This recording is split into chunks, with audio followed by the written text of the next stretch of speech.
papaita. Yan. Ilinis po natin.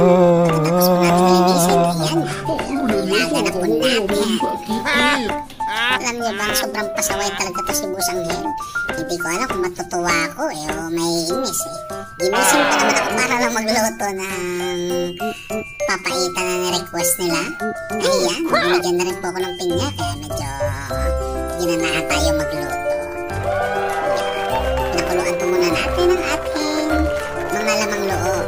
Ayan, grabe. Kailangan po natin pakuluan yan, lalo po yung libro-libro kasi napakakulat ko noon. Yan, pagkalipas po ng 5 araw, ayan na.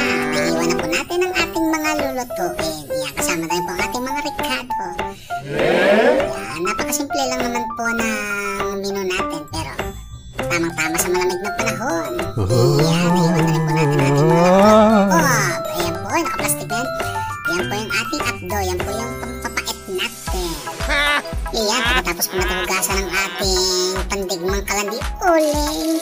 Ayan, nagisa na po tayo ng luya, sibuyas, bawang. Siyempre, kailangan po natin gisahin sa maraming luya dahil lamang loob po ang ating lulutuin. Pantanggalan sa. Ayan, medyo golden brown na siya. Lalagyan na po natin ang ating tuwalya. Yan po muna natin gigisahin. Tuwalya at saka balat. Ayan, gigisahin po natin siya hanggang sa kumatas po ng kumatas. Ayan. Yes, napakasarap po ang ating lulutuin na ito at bawal po ito sa may mga arthritis. Ayan, nilagyan na rin po natin ang ating lamang loob. Bato at hai at saka bata. Ayan, napakalagang ang sangkap ng papaita at saka may kasama po yung tubo. Wow, nakakabango. Ayan, habang minimikos-mekos po natin, nilagyan na rin po natin ng sukang sinama. Ayan, napaka-importante po yun para sa ating papaita. Ayan, nilagyan na rin po natin na mercury. Importante po yun. Tubig galing Ilog Pasig. Oh no! Ayan, papakuluan po natin siya hanggang sa lumambot ng lumambot. Ayan, grabe. Kumukulo, parang bukal. Ayan, lagyan na rin po natin ang ating siling espada. Kailangan po yan, pangpadagdag aroma. Ayan, grabe na ako. Dati pang imekos-mekos, imekos-mekos. Pagkalipas po ng 3 araw, ayan, minimekos-mekos pa rin natin. Wow. Mga kalating oras na po siyang kumukulo, kaya pwede na po natin ilagay ang ating abdo. Yan, napaka-importante po yan. Yan po yung pampapait natin. Grabe.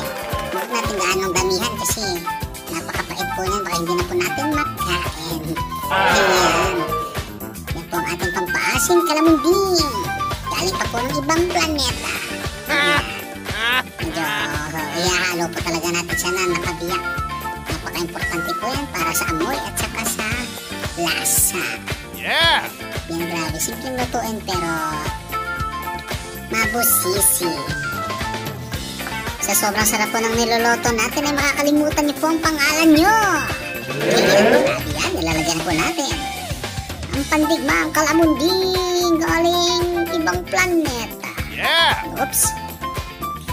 Yan, ganyan lang po karami kasi kaunti lang po ang ating lulutuin. Isang kaldero lang naman. Hindi po natin isasama yung mga ibang buto kasi baka umiba na po ang lasa. Oops. Grabe, napakabango. Wow. Papakuluan lang po natin siya ng mga 5 araw. Yan. Pagkatapos po ng 5 araw, ayan, kumukulo pa rin siya. Oh no! Ayan na. Malambot na. 5 araw ba namang nilalagay? Grabe, napakabango. Parang nagugutom na. Panay silip-silip na si Boss Anghel. Yan, request po ni Boss Anghel yan kasi napakalamig po ng panahon. Alam niyo naman ang ating bida. Gusto mainit. Dude, crap! Grabe, pwede na. Wow, lumutang na po tayo. Malambot na po yung lamang loob.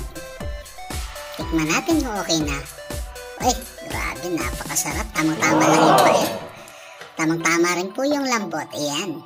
Tatanggalin na po natin. Oops. Ayan, yung panghimagas natin yung pinya. Akala nila, makakaisa sila. Ayan. Wow. Kain na po tayo. Ayan. Grabe.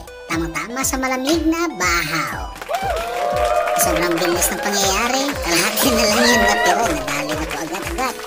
Kanina pa po na kasi nila inaabangan. Ayan, grabe. Napakasarap. Ang sarap pumigap ng sabaw. Wow.